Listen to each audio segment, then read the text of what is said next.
Então, bom dia, pessoal.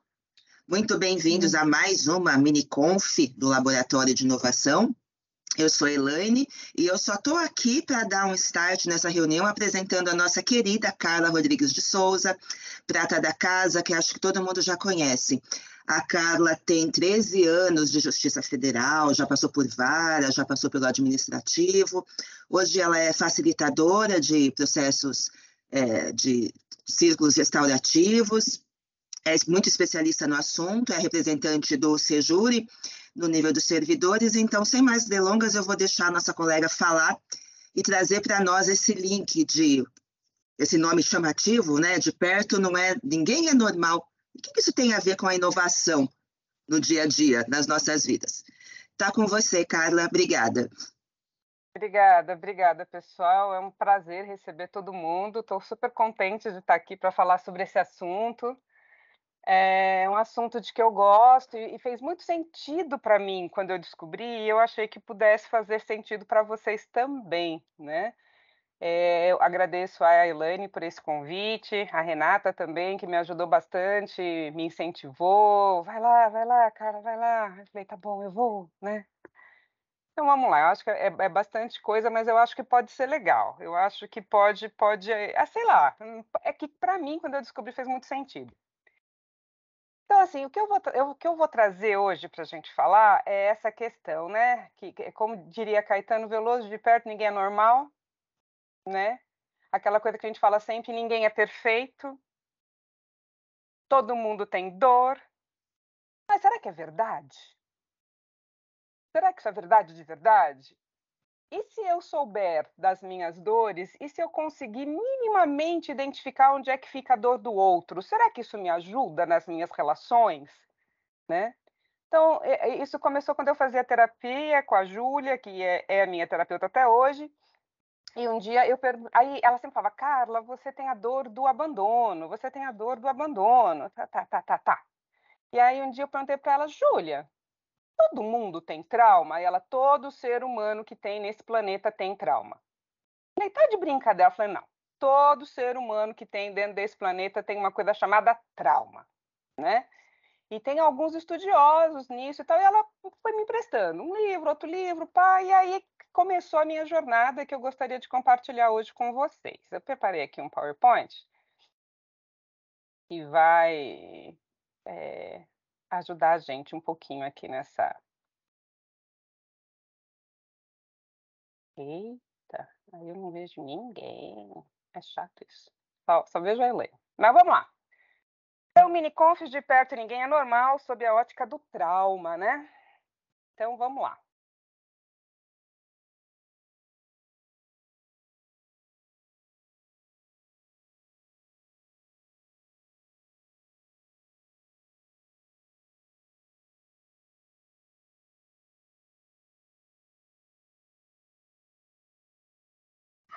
Carla, Tá sem áudio, você Carla. tá muda.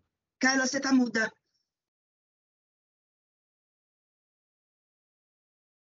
Seu telefone, seu microfone está como fechado, Carla.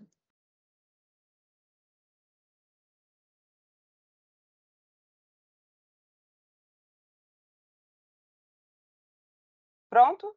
Abriu agora? Pronto. Uhum. Eu, hein? Fantástico. Você queria que a gente lesse com profundidade aquele slide, entendi. Foi uma estratégia. Vamos lá. Então, vamos lá. Tudo que a gente vai falar sobre psicologia acaba começando tudo com Freud, né? Que ele começa a falar do trauma, ele começa a falar que as pessoas elas têm dores emocionais e como é que isso se desenvolve na cabeça da pessoa, na sexualidade da pessoa. Depois veio o Jung, que dá uma visão um pouco mais holística da coisa, né? Enfim. E aí tem os seus discípulos. Um deles é o Reich, né? Reich, ele morre em 1957, então são estudos bastante jovens, né? Dentro da questão do pensamento humano e tudo mais. E o que Reich ele acreditava? Ele falava o seguinte, que o corpo ele responde à repressão de alguma forma. essa repressão, que também é o trauma, ele acaba gerando tensões dentro dessa musculatura. E essas tensões, elas acabam se revelando em doenças. Então, ele fala do corpo como uma armadura, como uma couraça, que o nosso corpo, ele foi projetado para evitar que nós vivêssemos o nosso trauma primordial, o nosso trauma existencial. Então, o corpo começou a entrar na história, né? Saiu um pouco só do mundo da cabeça e das emoções e o corpo entra na história. Isso com Reich. Um pouquinho depois, eles eram contemporâneos, vem o Lowen, e ele desenvolve a terapia bioenergética, né? E o que ele fala, né? Ele vai beber lá em Reich e ele fala que a história de cada pessoa está armazenada na estrutura do corpo. Então, o corpo que você tem e que as pessoas todas têm, tem a ver com as informações do seu trauma primordial. E é isso que a gente vai dar uma olhada hoje.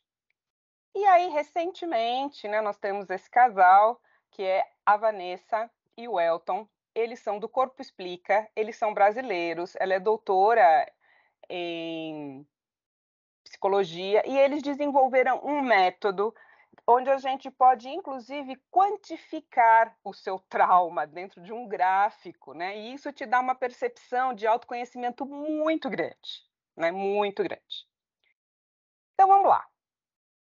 Quem assistiu ao filme, a esse desenhozinho aqui? Como é que era o mesmo nome desse filme, gente? Como é que é? Esqueci.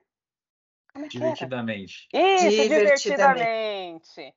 Então, Divertidamente tem uma menina, né? E mostra como é que funciona dentro da cabeça dessa menina. E aí, dentro da cabeça dela, tem o medo, tem a tristeza, tem a alegria, tem a raiva e tem a nojinho. E esse filme, ele foi totalmente baseado nas teorias de Reich, né? Então, quem é o medo? O medo é o esquizoide, né? Olha, esses nomes que a gente vai falar aqui, não corram direto para aquele sentido comum que vocês têm, porque a semântica aqui é diferente dessa semântica comum. Quando a gente lê aqui psicopata, já fala, nossa, vai matar todo mundo. Então, não. Esse psicopata aqui não é aquele psicopata que mata todo mundo, nem esse masoquista, aquele que gosta de sofrer. Então, se abram para conquistar uma outra semântica, um outro significado desses nomes a partir desses estudos científicos, tá bom? Então, o medo é o esquizoide, né? Quem assistiu a esse desenho lembra. Ele é assim, olha, é um cara cabeçudo, zoiudo, magrelo, e ele tem medo. Né? Ele tem medo, ele não quer aparecer, ele não quer se mostrar. Esse é o esquizoide. Muito desse filme gira em torno da tristeza, né? A tristeza é oral. Ela tem um traço de caráter oral. Então, como que ela é? Ela é sensível, ela tudo chora.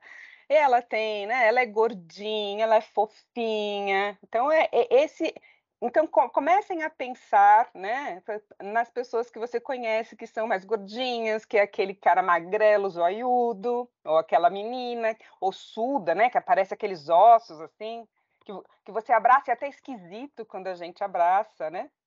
Tem a psicopata, que é a alegria, né? Que ela fica o tempo todo tentando, né, lidar com as situações, ela quer mandar em todo mundo, ela quer que a menina só fique alegre, ela vai ali tentando, né, contornar a situação, ela vai ali fazendo meio de campo com todo mundo. Tem a raiva, né, que é o masoquista, que no filme ele aparece com esse carinha aqui que tem um corpinho bem quadradinho, né? E ele fica bravo, ele explode de vez em quando. E tem a nojinho, que representa o traço de caráter rígido. Então vamos lá. Aqui desse filme, para quem assistiu e para quem não assistiu, assista, vale muito a pena. O que a gente já sabe? A gente já sabe que dentro de nós vamos ter todos os traços de caráter. Só que, dependendo de como é o seu corpo, você vai ter uma predominância de um traço ou outro traço. E como é que se formaram esses 5 traços. Então, vamos lá: o esquizoide, o oral, o psicopata, o masoquista e o rígido. Então, o que o Reich e o Lowen eles foram falando? Que, na verdade, esse processo de formação desses traços de caráter, ele acontece durante a mielinização do sistema nervoso. O que é a mielinização do sistema nervoso? O nosso sistema nervoso ele começa a ser formado dentro do útero da mamãe e ela termina esse processo lá na frente, lá quando a criança tem uns 5 anos é que termina. Então, e o que é esse processo de mielinização? Então, é como se nós tivéssemos, não, nós temos, né, dentro do nosso corpo, a nossa medula, e nós temos todos aqueles fios, né, do nosso sistema nervoso. E esse sistema nervoso, ele começa a ser formado e ele começa a ser encapado durante as fases da vida, né? Ele começa a receber uma camada de proteção. E dependendo do que acontece na vida dessa criança e dependendo da fase de formação que ela está, ela vai desenvolver um tipo de corpo e ela vai desenvolver uma dor existencial. Então, aqui, ó, deste lado, vocês podem ver que o traço de caráter esquizoide, ele está bem aqui, ó, bem dentro do cérebro, né? Até antes mesmo da cervical. Quando a gente pensa no traço de caráter oral, alguma coisa aconteceu nesse processo de mielinização quando estava ali na coluna cervical. O psicopata, ele acaba se formando quando ele está na sua mielinização, principalmente na fase da coluna, como é que chama aqui em cima? Torácica. O masoquista, isso vai acontecer, esse traço de caráter vai acontecer quando a mielinização ele está ali na coluna sacral. E, por fim, o rígido lá no cabinho, né? Lá no cabinho da coluna, onde a gente tem ali aquela pontinha, né? É o que acontece. Então, ó, percebam que a gente já tem aqui algumas dicas, né, de formas desse processo de mielinização. Então, a gente tem aqui uma coisinha mais compridinha para o esquizoide, o oral mais redondinho. A gente vai ter aqui o psicopata com um triângulo invertido. As pessoas com traço de caráter masoquista, elas são mais quadradas. E as pessoas de caráter rígido, elas são aquelas que parecem uma ampulheta, é aquele corpinho, né? Violão. Então, vamos pensar um pouquinho em cima disso. Então, ó, um gráficozinho para ajudar a gente. O esquizoide, o oral, na verdade, isso aqui tá trocado, né? Aqui vem o psicopata, né? O psicopata ele é mais triangular, o masoquista ele é quadradinho e o rígido é um corpinho mais violãozinho. Vamos pensar em algumas celebridades que a gente conhece aí que vai nos remeter a esses tipos de caráter, né? Então eu peguei aqui pessoas bem prototípicas que têm tem um traço de caráter bem predominante. Não quer dizer que elas sejam só isso, mas quer dizer que esse traço de caráter para elas é bem predominante. Primeiro, olha só, é o Gandhi, né? Então, como é que era o corpinho do Gandhi? Cabeçudo, ele tinha um zoião. Geralmente, a pessoa que tem um traço de caráter esquizoide, ela usa óculos, ela tem um zoião esbugalhado, mas normalmente ela usa óculos. É aquela pessoa que tem um corpinho fininho, pequenininho, mirradinho, que aparecem os ossos, assim, a gente percebe, a gente consegue ver bem o joelho, os ossos aqui de cima, e aquela pessoa cabeçuda. Isso já dá uma dica de que a vida dela passa dentro da cabeça. Aí aqui eu trouxe o Jô Soares. O Jô é o típico oral. É aquele gordinho todo redondinho, fofinho, assim, sabe aquela coisinha assim, ai meu Deus, dá vontade de apertar. E o Jô, se vocês se lembram das entrevistas dele, ele é o cara que pega, né?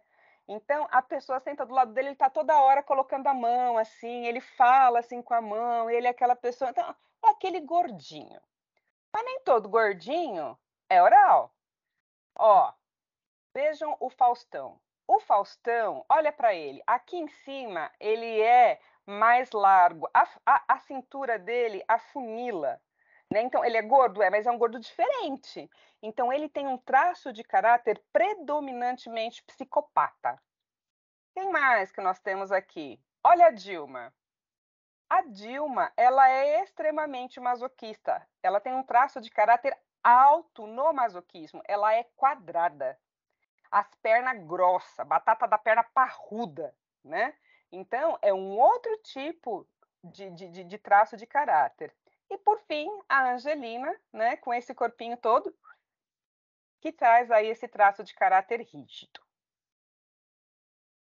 Então, agora a gente vai começar a conversar um pouco sobre a dor existencial desses traços de caráter, quando ele se forma, e o recurso que essa pessoa tem quando ela tem esse traço de caráter mais predominante. Então, o esquizoide, como a gente já viu, é aquele cara cabeçudo. O que aconteceu com o esquizoide? Esse traço de caráter ele foi formado quando o bebê estava na barriga da mãe. O que acontecia ali?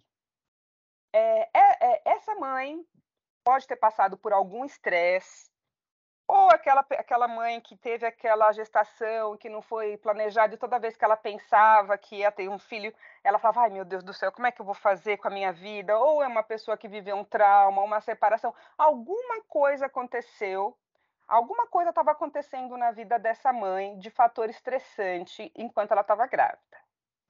E aí, quando o bebê se mexia lá dentro da barriga dela, ela imediatamente falava: ai, meu Deus do céu, o que eu vou fazer da minha vida? Não necessariamente ela estava rejeitando aquela criança, mas pode ser também. Porque a sensação que esse feto tem dentro da barriga é que ele não pode existir.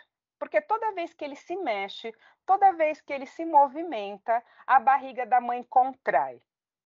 Vai menos sangue.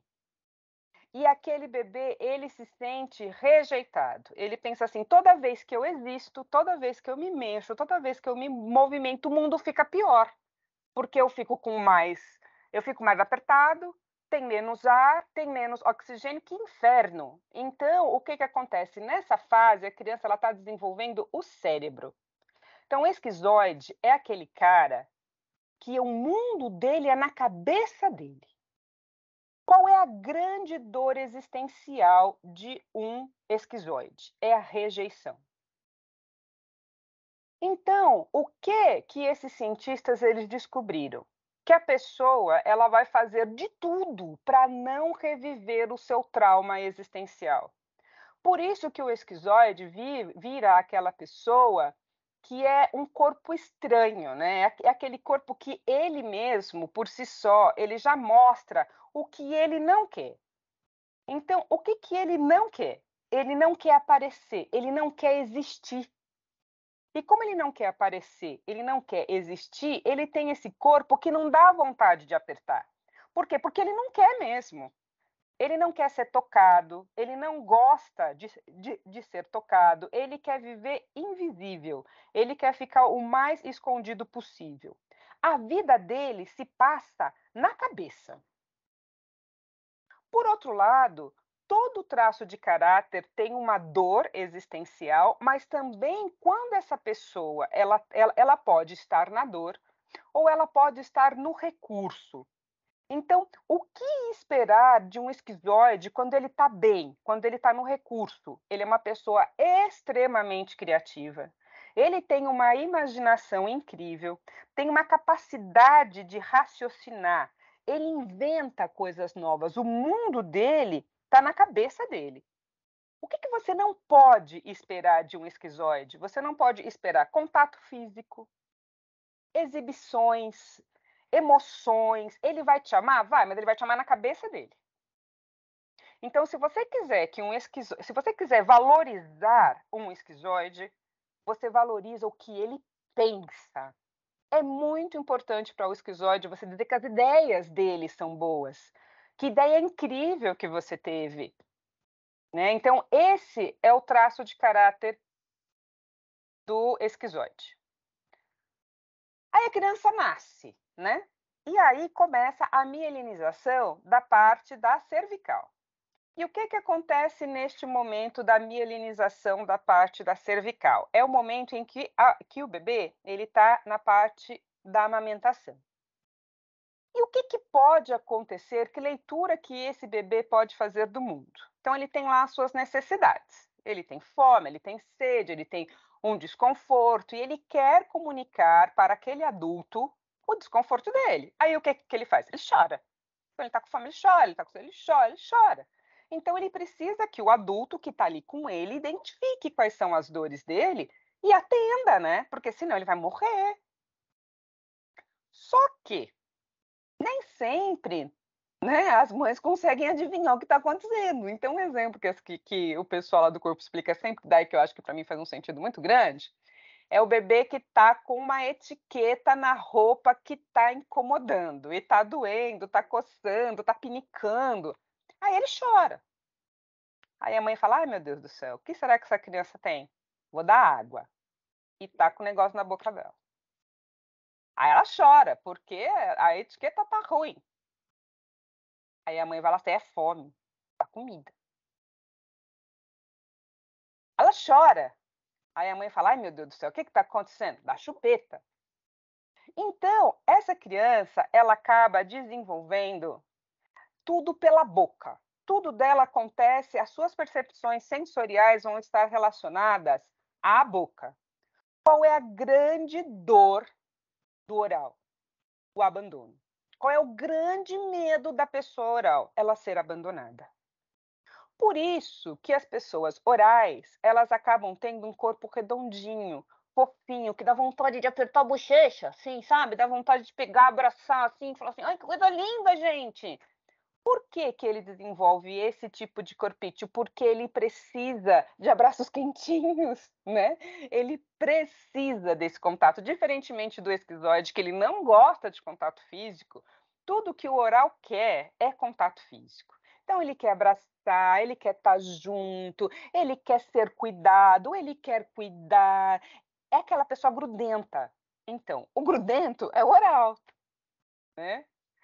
Então, qual que é a sensação, né, abstrata que a gente tem do traço de caráter oral? É isso que eu falei, aquela pessoa que quer ficar grudada, ela quer ganhar colo, ela quer dar colo o tempo todo. O que a gente pode esperar do oral? Ele vai ter muita sensibilidade. Ele vai ser uma pessoa capaz de dar muito acolhimento, calor humano, contato. Se você quer agradar um oral, você precisa valorizar os seus sentimentos, diferente do esquizoide, que eu falo: que ideia linda que você teve. Para o oral, ele precisa sentir que os sentimentos dele são valorizados. O que você não pode esperar de um oral? Você não pode esperar dele objetividade, racionalidade, silêncios, limites. O oral, ele é um bichinho que ele é assim mesmo, ele não é objetivo, ele fala demais. Como que a gente pode estimular a pessoa que tem um traço de caráter oral bem alto? Importar com o que ele sente, oferecer acolhimento. Ele nem sempre vai ter muita, digamos assim, clareza dos sentimentos dele. Como é que a gente ajuda um oral? Deixando ele chorar.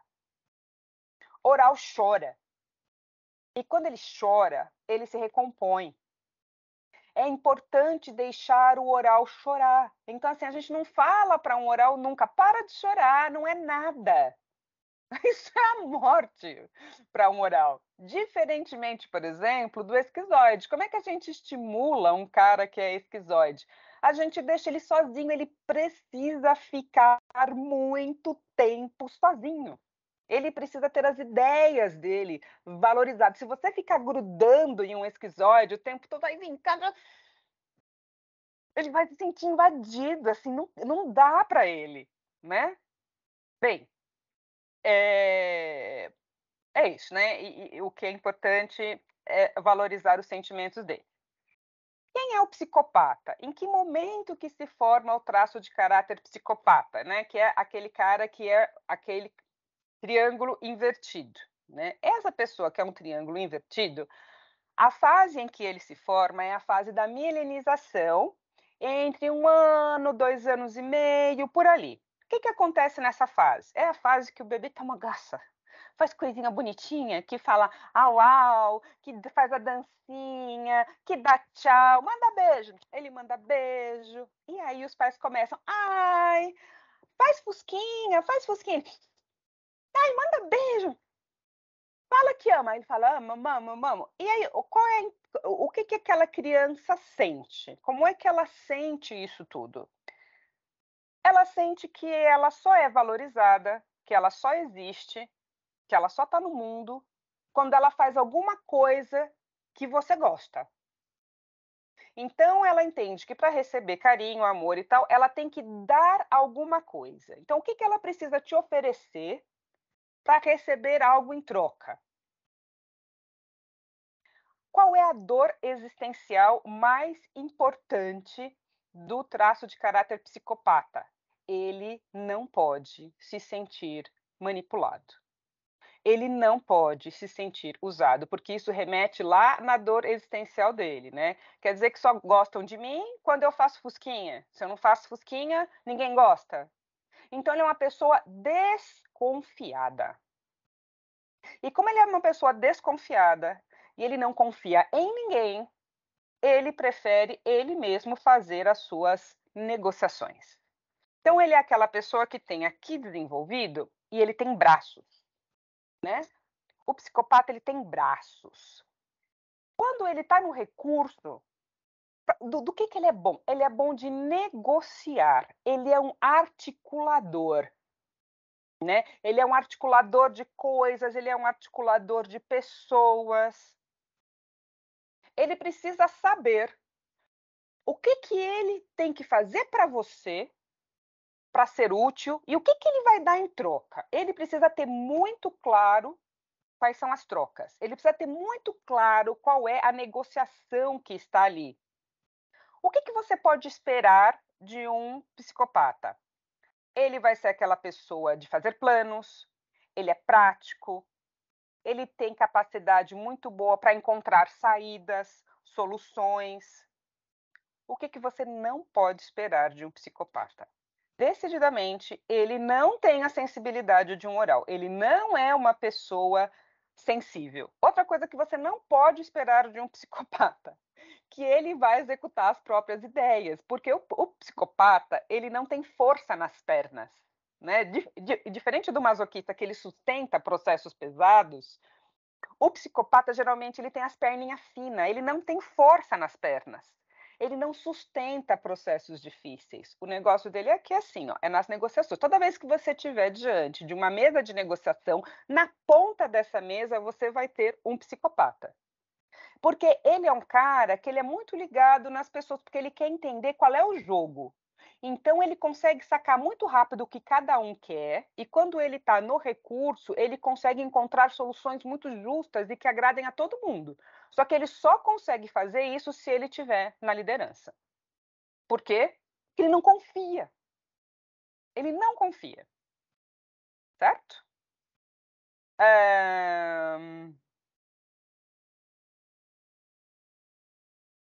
E uma coisa muito importante, o fato dele não ser uma pessoa sensível e até não se importar com seus sentimentos, não quer dizer que ele é uma pessoa ruim. Ele só precisa ter muito claro qual é o jogo para ele se sentir seguro. Para ele se sentir seguro, ele precisa de muita clareza. Ele precisa ter as regras postas ali, na mesa. E o masoquista? Quando é que acontece o traço de caráter masoquista? É no desfraude. Quando a criança está no processo de desfraude, é quando acontece o masoquista. Qual é a grande dor de existir desse traço de caráter? A humilhação. Então esse cara, ele vai fazer de tudo para não se sentir humilhado. Essa é uma dor gigantesca para ele. E por que ele desenvolve um corpinho quadrado? Porque nessa época do desfraude é a época que os pais querem estimular a criança a não usar mais as fraldas. E às vezes todo o processo dos esfíncteres, da uretra, ainda não está pronto. A criança ainda não tem essa sensação suficiente nessa parte do corpo, a mielinização ainda não está completamente formada e ele não consegue, de fato, ter controle do cocô, do xixi. Então, qual é o grande medo dele? Fazer merda. Ele não quer fazer merda. Então, a pessoa fala assim: mas por que você não falou que você queria ir no banheiro? Porque ele não percebeu. Tem que falar para a tia quando quer fazer cocô, não pode fazer cocô na fralda. Ai, que coisa feia! Menino feio, faz cocô na calça, credo! Essa criança se sente humilhada. E aí, o que ele faz? Ele começa, já que ele ainda não tem controle neural dos esfíncteres, ele começa a desenvolver a musculatura da bunda e da coxa para segurar o cocô. Então é aquela pessoa que ela não tem bunda, a bunda é para dentro, porque ela faz tanta força para segurar quando criança que ela fica com a bunda para dentro, ela não tem aquela bundinha para fora, bonitinha, ela não tem bunda, a bunda é para dentro, é quadrada, e ela faz tanta força que as pernas ficam até um pouco para fora, assim, porque ela fica que nem um pinguim, porque ela faz tanta força para segurar que ela fica que nem um pinguinzinho assim. O que, quando esse masoquista está no recurso, o que a gente pode esperar dele? Ele é uma pessoa que pode suportar processos difíceis, porque ele tem força, ele tem muita força, especialmente nas pernas. Então, ele é uma pessoa que ele é capaz de repetir processos, ele é detalhista, ele é o cara do planejamento, né? Então, ele é aquele cara que, quando explode, ele tem muita energia, é aquele cara, né? É o raiva lá do Divertidamente. Ele tem muita energia. Ele explode pouco, porque ele é contido, mas se explode é um problema. O que a gente pode esperar dele? Força, cautela, atenção, cumplicidade, permanência, planejamento. Como que a gente pode estimular, valorizar e reconhecer a capacidade dele de lidar com situações difíceis? Ele tem essa capacidade. E então comecem a pensar na equipe de trabalho de vocês. Comecem a pensar na equipe de trabalho de vocês. Se você tem um cara lá que é extremamente psicopata, ele vai dar. Ele é o cara que vai conseguir. Ele vai ser um bom supervisor, porque ele consegue lidar com equipes. Ele consegue lidar, pô, vem aqui, pá, pá. E você tem lá do outro lado um cara que é um esquizoide. Ele vai dar muitas ideias, se estimulado. Mas ele vai fazer as ideias dele? Não, ele não vai fazer, porque o mundo dele está aqui na cabeça. Mas se você passa a ideia dele para um cara que tem um perfil masoquista, ele vai dar conta, ele pode dar conta disso, porque ele sustenta e outro, ele planeja. O masoquista, para a coisa não dar merda, ele é extremamente planejador, né? Por isso que a Dilma, ela não fala em público de improviso, dá pau no sistema, não é dela. Ela prepara o discurso, ela tem que ali organizar bonitinho. Por quê? Porque ela tem um perfil muito grande de masoquista, né? Então, se você pega uma pessoa que tem um traço de caráter psicopata e você quer que ela planeja, não vai dar certo. Se você tem uma pessoa que é oral, né, que precisa de sentimentos, ela precisa estar na galera, ela precisa da interação, e você deixar ela sozinha numa sala, você mata essa pessoa. Mas se você deixar o esquizoide sozinho numa sala para ele corrigir sentença, puta, vai que vai, porque o cara é do cara ficar sozinho e lá fazendo nada. Fazendo nada não, fazendo na cabeça, né? Por fim, o traço de caráter rígido. Quando é que acontece esse traço de caráter rígido? É quando a criança, lá nos 3, 5 anos, ela começa a descobrir a sexualidade. Quando ali nos órgãos genitais começa a dar aquele choquinho, que ela começa a ter aquelas primeiras experiências de prazer sexual mesmo. A criança, ela tem, não é sexual no sentido do sexo, não é isso, não é que ela é sexualizada, mas quando a mielinização chega ali naquela parte sacral, no final lá da coluna, e ela percebe que existe uma coisinha lá que quando ela põe a mão, é legal, né? É isso, né? Não é que quem já foi pai e mãe provavelmente já viu essa fase que a criança fica passando a mão lá embaixo, lá na pepequinha, pega o pipiu e mexe, por quê? Porque acordou, né? Sentiu que tem uma coisinha lá. Olha, tem uma coisinha aqui que é diferente. Nessa época, o que a criança percebe? Ela percebe que o mundo tem pares. O mundo é feito em pares. O papai tem a mamãe, o vovô tem a vovó, a irmã mais velha tem o namorado. Ela começa a ver o mundo em pares. Ela percebe que as pessoas elas se organizam em pares. E ela olha para o lado e fala: cadê o meu par? E normalmente essa criança ela vai querer, ela elege os seus pais como seu primeiro par. Se é uma menina, elege o pai. Se é um menino, elege a mãe. Não necessariamente isso, mas normalmente isso pode ser trocado, mas enfim. E aí vamos supor que esse pai, vamos supor que é uma menina que elege o pai para ser o seu par, né? E aí esse pai fica, ô minha princesa, você é o amor do papai, papai te ama, papai faz tudo.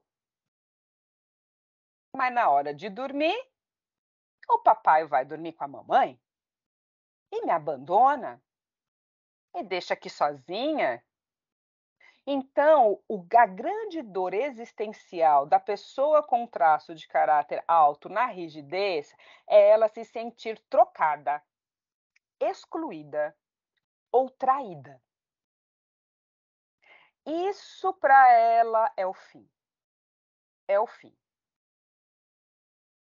E como ela não quer se sentir assim, de jeito nenhum, ela desenvolve um corpinho. Por quê? Porque ela quer seduzir. É importante para ela ter a sedução como forma de controlar as situações e manter perto quem ela quer. Qual é o grande recurso do rígido? A competitividade, a proatividade, a agilidade. Então, quando você precisa. O rígido é aquele que vai para a competição e ele vai para ganhar. Ele vai para disputar e ele vai para ganhar. É uma pessoa que ela geralmente é bonita dentro dos nossos padrões gregos de beleza, né? É aquela pessoa do belo, ela é bonita, ela se arruma, ela é toda, né? E ela chega e pá. Mas qual é a grande dor da existência dela? É ela ser trocada, é ela ser traída, é ela achar que tem alguém melhor que ela. E o que acontece com o rígido? A régua dele é muito alta.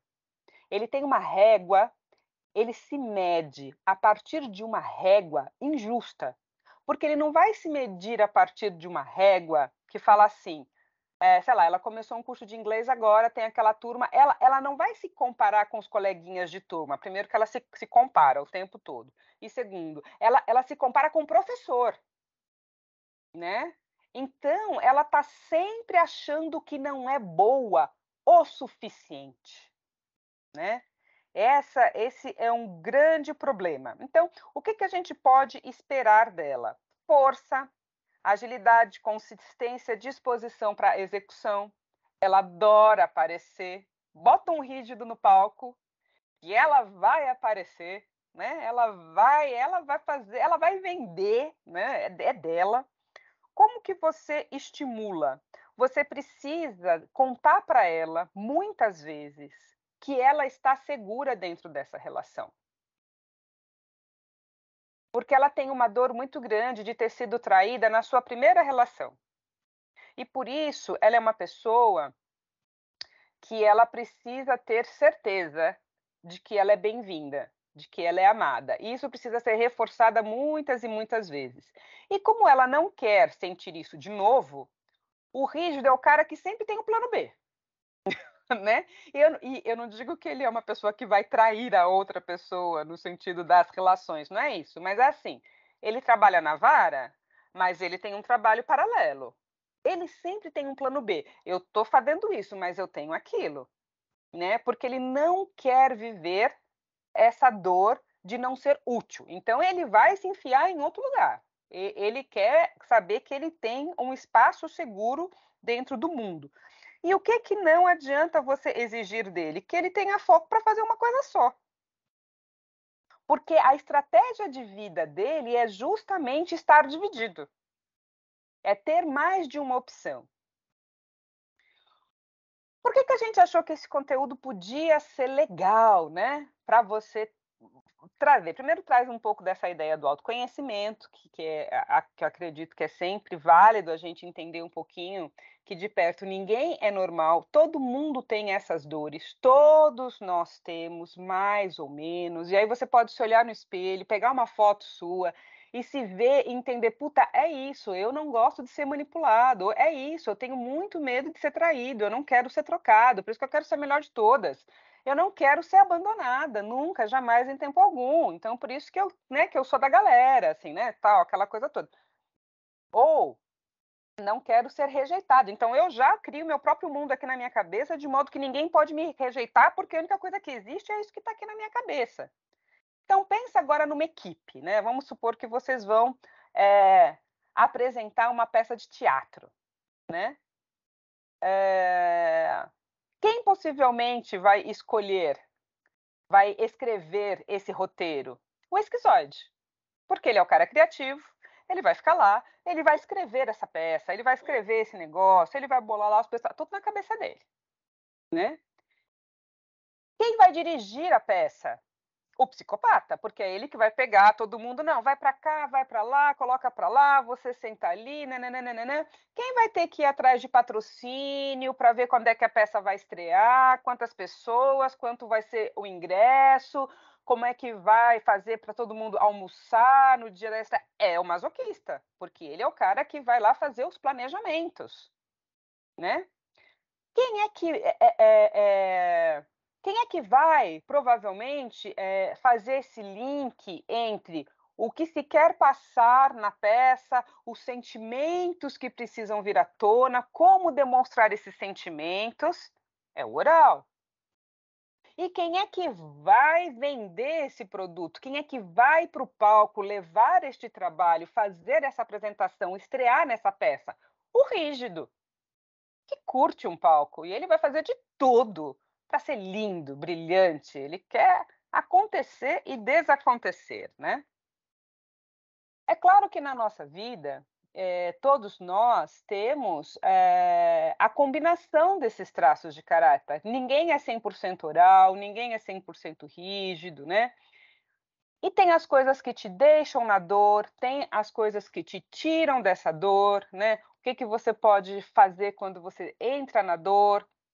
Outra coisa que é importante eu contar é assim, às vezes quando a gente ouve essa explicação, se a gente já é pai e mãe, a gente se culpa, a gente entra num processo de culpa, e se a gente ainda não é pai e mãe, a gente culpa os nossos pais, né? Ah, então é por isso que eu sou assim, porque, gente, essa é a dinâmica de existir dentro do planetinha, né? Existir dentro do planeta passa por esses processos.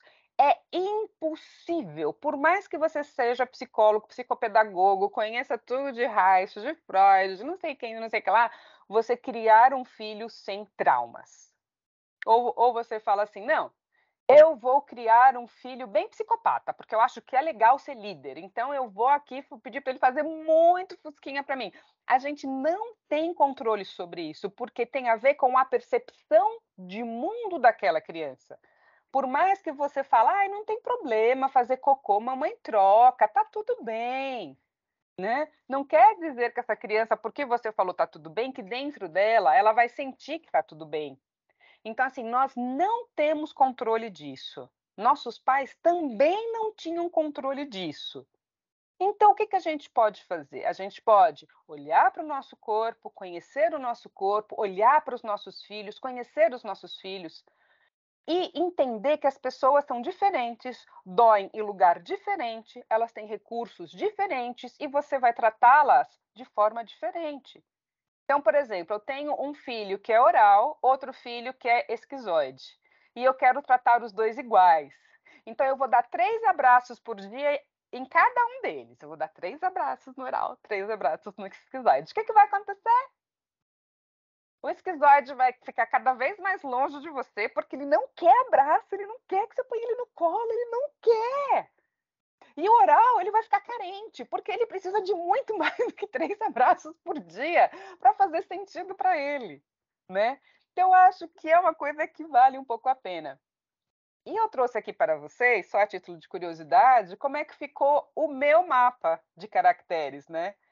Então, quando eu fiz a minha análise corporal, eu tenho 10% de esquizoide, eu tenho 23% de oralidade, mas o meu pico, ele tá na rigidez, eu sou uma pessoa mais rígida do que oral, e eu tenho um empate técnico aqui entre psicopata e masoquista. E a partir desse gráfico, eu preciso fazer 1000 leituras, 1000 leituras, 1000 leituras. Uma leitura que eu gostaria de compartilhar é assim, o rígido e o oral é a galera que gosta de ir pra galera, né? É o traço de caráter que gosta de ir pra galera. Mas o esquizoide, o masoquista e 50% do psicopata é o pessoal que precisa de caverna, muito de caverna. Então, 60% de mim, mais ou menos, é a pessoa que tá na galera. Que tá ali, que gosta de um monte de gente, tá na reunião, de falar, tal. Mas 40% de mim precisa se recolher. Então, eu sou uma pessoa que eu preciso de muitos períodos de solidão, né? Então, assim, 60% eu fico expor, 40% eu preciso estar quieta na minha, meditar, fazer as coisas para mim, porque senão eu não funciono bem. Então, a Carla, numa festa, eu vou chegar, eu vou brincar, eu vou abraçar, eu vou dançar, porque eu sou rígida, né? Então, eu quero aparecer. Eu sou oral, eu quero abraços quentinhos, né? E eu vou fazer tudo isso, mas em algum momento da festa eu vou sumir. Você pode ter certeza. Onde é que eu tô? Ah, eu descobri que dá para subir lá no teto, eu tô lá olhando para as estrelas, porque é o meu momento de descansar, né? Ufa! E aí era isso que eu tinha para trazer para vocês hoje. Queria saber se fez sentido e se vocês têm alguma dúvida.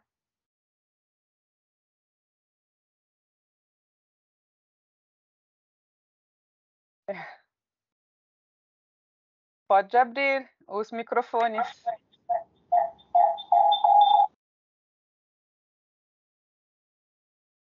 Vou começar então, Carlinha. Muitas dúvidas. Eu quero saber se você faz atendimentos específicos para a gente tirar as dúvidas ou se vai ter algum dia uma continuação desse tema aqui no laboratório.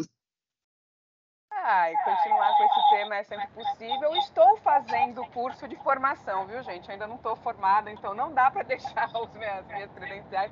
Dá para dizer que daqui a uns meses, a uns 6 meses, eu vou estar fazendo esse atendimento.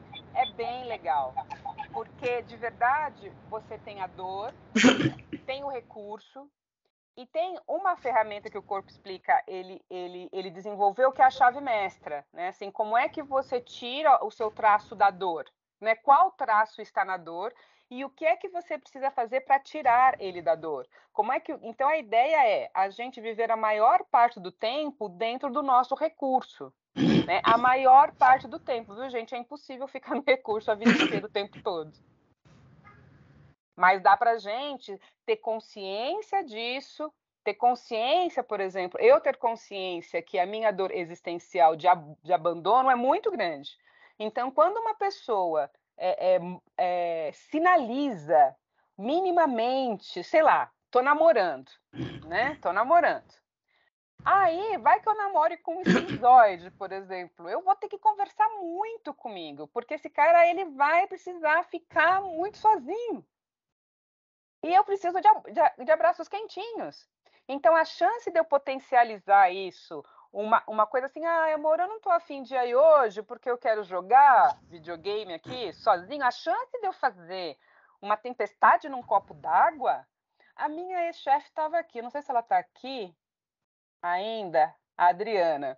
A Adriana, ela trabalhou comigo muito tempo, assim, eu sou dramática. Quando uma coisa, nossa, eu faço uma tempestade num copo d'água, né? Adri, fala, Adri. Conta aí, Adri, pode contar. Ela abriu, Ai, tá... eu tô no carro dirigindo indo pro fórum, porque a gente está em correção e estamos lá. Mas, Carla, ó, sensacional. Se você pudesse voltar lá para VAR e mapear todo mundo, mapeia todo mundo para me ajudar, viu? Ah, doutor Alfredo é com certeza esquizoide masoquista, viu? Olha, pois é. Com certeza. Parabéns, Elaine, aí, pela oportunidade das pessoas aí mostrarem seus talentos. A Carla é feio deles, né? E eu, de verdade, eu acho que isso daí poderia ser um grande trabalho para as equipes da Justiça Federal, né? Porque a gente identificar, né, os talentos, né, de cada pessoa, os problemas, as anormalidades, né, que é o tema da palestra, eu acho que ajuda bastante a gente conseguir uma harmonia, né, e tanto na vida pessoal, né, e todos queremos uma harmonia do trabalho.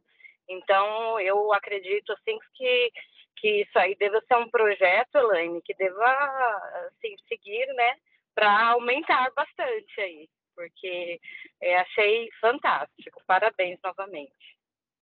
Obrigada. Concordo 100%, Adri. É uma dor minha também essa nossa da gestão de pessoas, né? Nós temos falado muito sociedade 4.0, agora é sociedade 5.0, tecnologias, inteligência artificial, automação.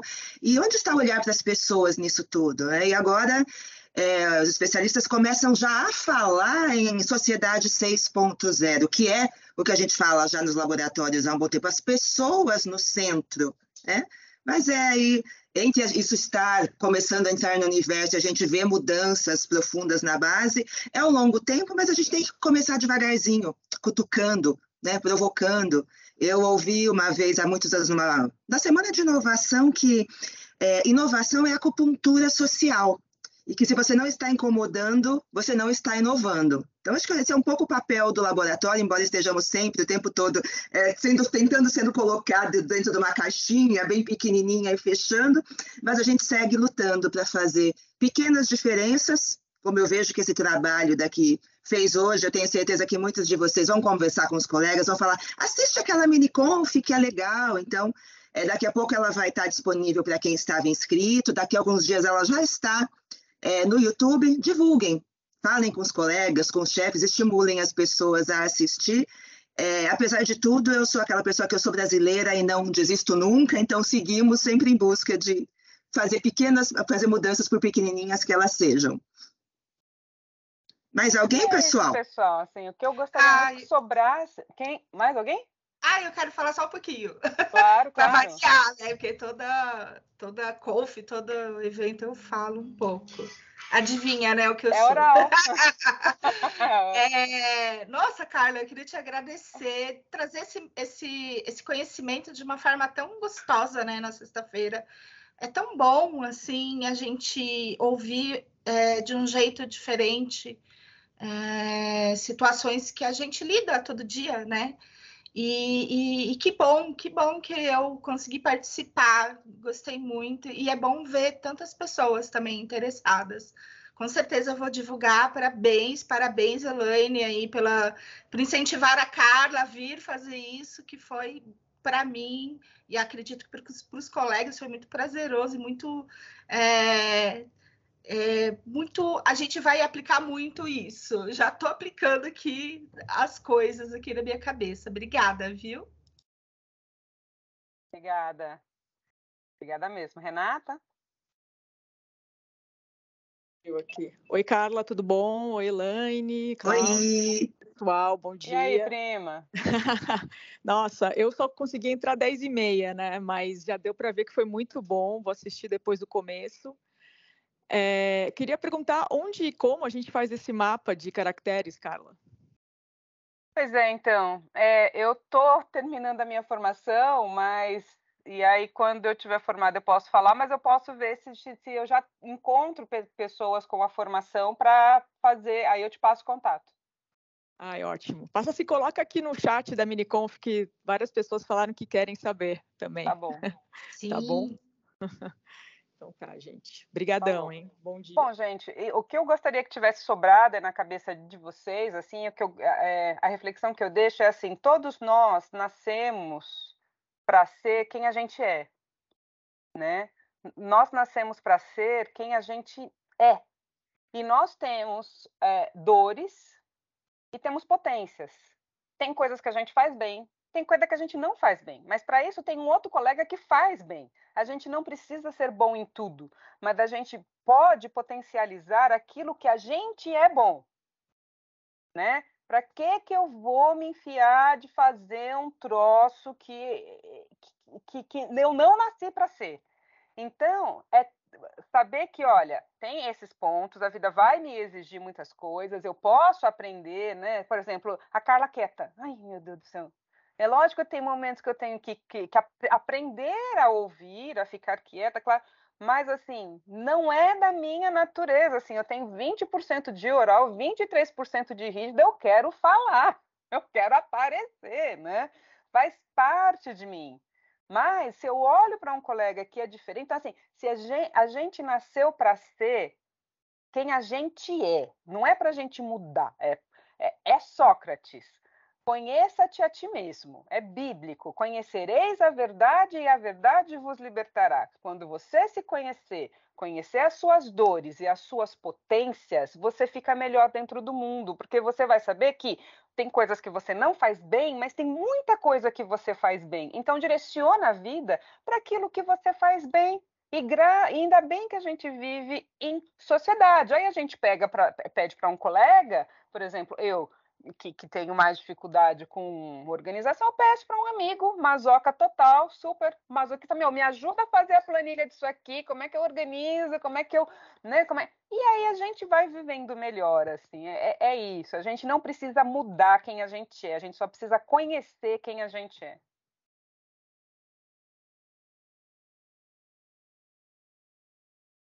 E era isso que eu tinha para falar para vocês hoje.